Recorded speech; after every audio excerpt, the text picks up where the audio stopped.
जो आंकड़े इस वक्त हम दिखा रहे हैं बहुत ही tough neck to neck fight यहां पर नजर आ रही है। आपने दोनों ही दलों के दावे भी सुन लिए, हर कोई सरकार बनाने का दावा कर रहा है। देवेंद्र फडणवीस भी बहुत कॉन्फिडेंट नजर आ रहे हैं, पर आपको महाराष्ट्र में क्या होता हुआ दिख रहा है?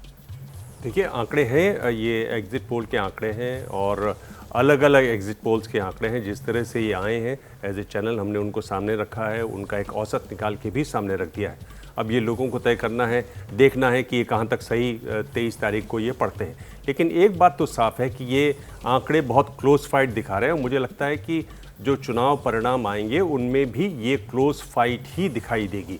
अगर आप चुनाव को देखें, जिस तरह से ये चुनाव हुआ उसमें शुरुआत में अगाड़ी थोड़ी आगे लग रही थी, फिर जैसे जैसे चुनाव आगे बढ़ा महायुति ने रफ्तार पकड़ी, लग रहा था कि महायुति निकाल ले जाएगी। लेकिन आखिरी 3 दिनों में ऐसा लगा कि महाविकास अघाड़ी ने भी अपना खेल संभाला, कुछ मुद्दों की भी उनको मदद मिली और मुझे लगता है कि एक बार फिर से ये बहुत करीबी टक्कर होने वाली है। जो ये आंकड़े दिखाई दे रहे हैं मुझे लगता है कि उससे भी ज़्यादा करीबी टक्कर होगी। एक बात सिर्फ यही है कि जो भी दल रफ्तार पकड़ता है वो रफ्तार फिर आगे भी चलती है। वो रफ्तार आखिर चुनाव के दिन कहां तक पहुंची, कितने कार्यकर्ताओं ने वो रफ्तार को बनाए रखा, वो देखने वाली बात होगी। जो भी पार्टी की रफ्तार पकड़ती हुई नजर आती है, ये लगता है कि रफ्तार पकड़ रही है, उसके कार्यकर्ता ज़्यादा सक्रिय हो जाते हैं, ज़्यादा सजग हो जाते हैं, जो हमने देखा होते हुए इन चुनाव में। उस पर ये निर्भर करेगा कि ये कहाँ जाएगा। तो अगर आप बहुत सटीक कोई आंकड़ा चाह रहे हो तो मैं आपको आंकड़ा नहीं दे रहा हूं, मैं सिर्फ आपको बता रहा हूं कि स्थिति कैसी है और आगे 23 तारीख को क्या दिखाई दे सकता है। ये भी अपने आप में बड़ा खास है रागी जी। इस बार हम देख रहे हैं ज्यादातर लोगों की जब राय ली जा रही है तो कोई भी महाराष्ट्र को लेकर कोई बड़ा प्रेडिक्शन करता हुआ नजर नहीं आ रहा है, सब सेफ खेल रहे हैं। और ऐसा जो हमने अभी महापोल दिखाया है उसमें भी कहीं ना कहीं ऐसा ही नजर आ रहा है, नेक टू नेक फाइट बहुत ही टफ। आपको क्या नजर आ रहा है? क्योंकि इस बार लोकसभा में जिस तरीके का प्रदर्शन महायुति और महाविकास अघाड़ी का रहा, उसको लेकर भी एक तरफ चिंता है और दूसरी तरफ कॉन्फिडेंट अभी बरकरार है कि हो सकता है वो परफॉर्मेंस हम विधानसभा में भी रिपीट कर दें।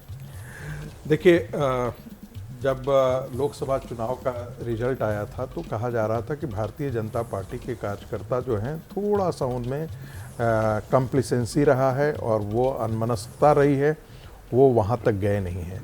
मुझे लगता है कि लोकसभा चुनाव के समय जो महाअघाड़ी गठबंधन था उसका वोटिंग परसेंटेज जो था वो ऑप्टिमम लेवल ऑलरेडी पहुंच चुका है। क्योंकि समाज का एक बड़ा वर्ग, मैं उसे दोहराना नहीं चाहता था, जिसे वोट जिहाद के तौर पर आपने पूरा डिस्कोर्स को आपने देखा होगा पिछले 6 महीनों के अंदर, उस पर बहुत सारे आंकड़े आते रहे हैं और मैंने भी देखा है। कॉन्स्टिट्यूएंसी वाइज तो छोड़ दीजिए, मैं बूथ वाइज मेरे पास आंकड़े उसके आए हैं, तो वो ऑप्टिमम लेवल पर पहुंचा था। यानी कि अभी जो वोट में परसेंटेज में वृद्धि हुई है वो इस कारण से वृद्धि हुई है कि भारतीय जनता पार्टी के जो कार्यकर्ता हैं वो पहले से ज़्यादा होकर के एक्टिव होकर के इस चुनाव में भागीदारी लिए हैं। सामान्यतः ये माना जाता है कि वोटिंग परसेंटेज कम होने से और आगे बढ़ने से जीत और हार का जो लीनियर इक्वेशन है वो कभी होता नहीं है।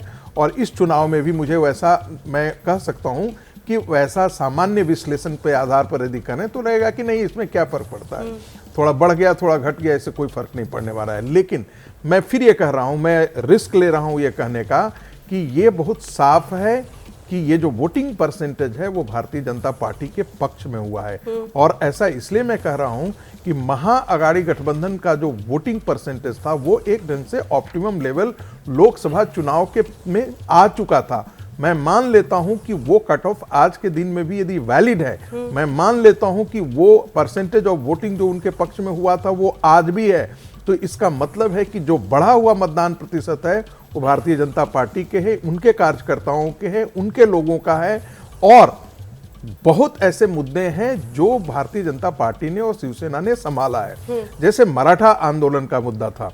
मराठा आंदोलन एक समय ऐसा लग रहा था कि जो मनोज कारांजे, उनकी बात जो है वो भारतीय जनता पार्टी के खिलाफ चली जाएगी, लेकिन उन्होंने साफ आकर के कहा तो ये शिवसेना के शिंदे गुट ने इस चीज को संभाला, बीजेपी सरकार ने इस चीज को संभाला। कहा और तो ये जा रहा है रागी जी कि मनोज जरांगे पाटिल ने पहले कहा चुनाव लड़ेंगे, बाद में कहा चुनाव नहीं लड़ेंगे, तो उसमें अंदर खाने की जो जानकारी निकाली जा रही है वो ये कि शरद पवार के कहने पर उन्होंने बैकआउट किया है क्योंकि इससे उनको फायदा होगा। देखिए, ये कहा जा रहा है, बिल्कुल सही आपने कहा कि ये कहा जा रहा है, लेकिन ये दूसरे तरफ के भी दावे हैं कि भाई उन्होंने भी कहा कि भाई आप ऐसा मत कीजिए क्योंकि उससे पोलराइजेशन हो जाएगा और भारतीय जनता पार्टी को नुकसान हो जाएगा।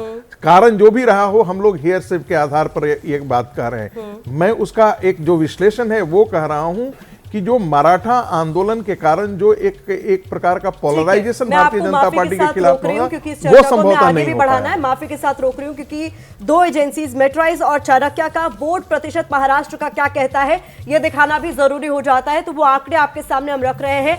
महाराष्ट्र का महा एग्जिट पोल आपके सामने है। मेट्राइज का ये देखिए जो आंकड़ा है वो क्या कहता है वोट प्रतिशत। बीजेपी प्लस को 48%, कांग्रेस प्लस को 42% और अदर्स के खाते में 10% वोट जाते हुए नजर आ रही है मेट्राइज का आंकड़ा। और इसके बाद चाणक्य का क्या कहता है एग्जिट पोल, ये भी आपके सामने है। चाणक्य स्ट्रेटेजीज का जो एग्जिट पोल है उसमें महाराष्ट्र में वोटिंग परसेंटेज की बात करें तो बीजेपी प्लस 47%, कांग्रेस प्लस 42% और अदर्स के खाते में 11% यहां पर जाते हुए नजर आ रहे हैं। दिबांग, आप कुछ कहना चाह रहे हैं? मैं ये कह रहा था, देखिए जो वोट प्रतिशत बढ़ा है महाराष्ट्र में वो शहरी इलाकों में नहीं बढ़ा है। और ये एक समझने वाली बात है कि वोट प्रतिशत विदर्भ में बढ़ा है। हम जानते हैं कि सोयाबीन और कपास के जो किसान हैं वो खासे परेशान हैं, वो खासे दुखी हैं। अगर उन्होंने वोट डाला है इन इलाकों में, बेरोजगारी भी है इस इलाके में, तो अगर उन्होंने वोट डाला है तो मुझे लगता है कि वो महाविकास अघाड़ी की तरफ ऐसी ज़्यादा संभावना है कि उस तरफ गया होगा। क्योंकि आखिरी दिनों में जो एक बात उभर कर आई वो इन किसानों का गुस्सा भी रहा। तो ये एक बहुत महत्वपूर्ण बात है। बड़ी बात आप कह रहे हैं। प्रेम शुक्ला जी, इस पर आपका रिएक्शन चाहूंगी। जो दिबांग अभी कह रहे थे, खासतौर पर विदर्भ को अगर फोकस किया जाए, उस क्षेत्र के जो तमाम किसान हैं उनकी बड़ी समस्याएं हैं, वहां पर क्या आप लोग फोकस कर पाए? क्योंकि जो नतीजे हैं उस बहुत हद तक क्लियर कर देंगे कि आपकी बात वहां जनता को समझ में आई या नहीं आई। विदर्भ के इलाके में भारतीय जनता पार्टी को बेहतरीन बढ़त मिलेगी। 2014 हमको 42 सीटें मिली थी, हम 2019 में वहां पिछड़ गए थे। हम 2024 में विदर्भ में 36 से लेकर 42 सीटों पर पहुंचने की स्थिति में है। सोयाबीन किसानों को जो भावांतर योजना जो आई है और भावांतर का भी उनको निश्चित तौर पर लाभ होगा और भावांतर के लाभ का परिणाम भी भारतीय जनता पार्टी के पक्ष में जाएगा। हमारे कार्यकर्ताओं ने जिस तरह से विदर्भ में हर पन्ने में पर काम किया है उसका परिणाम भी विदर्भ में हमारे लिए सकारात्मक होगा। और एमएमडी जिसका जिक्र किया जा रहा है, जो लोकसभा चुनाव में काम कर गया महाविकास अघाड़ी के लिए, मराठा मुस्लिम दलित वोटर, वो एक बार फिर से बैंक करने की कोशिश महाविकास अघाड़ी की तरफ से की गई है। उसका नुकसान आपको होता हुआ नजर आ रहा है कहीं? देखिए, ये एमएमटी की धारणा जो है कुछ काल के लिए होना ठीक है। इस जगह पर मुगलों के खिलाफ मराठे ही पूरे देश में लड़े हैं और जिस तरह से जरांगे पाटिल ने मुगलिया सल्तनत के समर्थन में बयानबाजी देनी शुरू कर दी थी, तो जरांगे पाटिल का अपना भी जो स्तर है वो लोगों के ध्यान में आ गया। और आप ध्यान दीजिएगा कि CSDS के पोल ने भी जो लोकसभा में बताया था, उनका आंकड़ा था कि लोकसभा में भी मराठों का मत प्रतिशत इंडी अलायंस की बजाय एनडीए को ज़्यादा मिला था, यानी भारतीय जनता पार्टी के नेतृत्व में नेशनल डेमोक्रेटिक अलायंस को लोकसभा चुनाव में भी मराठों का मत प्रतिशत ज़्यादा था, जो विधानसभा चुनाव में और बेहतर हुआ है। और आप पाएंगी कि जिस तरह से फतवे जारी किए गए, वोट जिहाद जारी किया गया, सबसे पहले हिंदवी स्वराज की संस्थापना इस महाराष्ट्र में ही हुई थी। कुतुब शाही, अफजल शाही और मुगलिया जिस तरह से बंटवारा करके हिंदुओं को 18 पगड़ जातियों को बांट कर शासन करते थे, उसके विरुद्ध ही एक बगावत का सुर जो है वो छत्रपति शिवाजी ने प्रकट किया था, जिसके कारण मराठा साम्राज्य की संस्थापना हुई थी।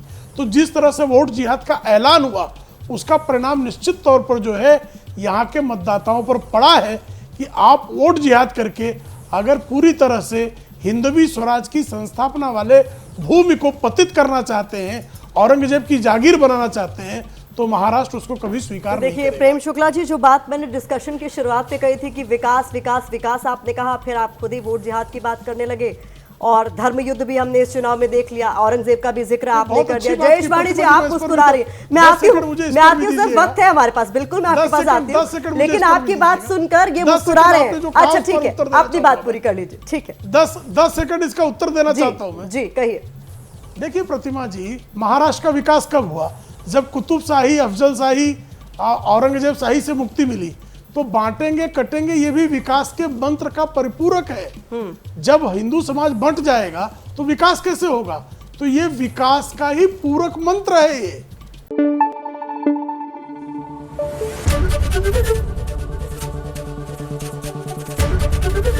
एबीपी न्यूज आपको रखे आगे।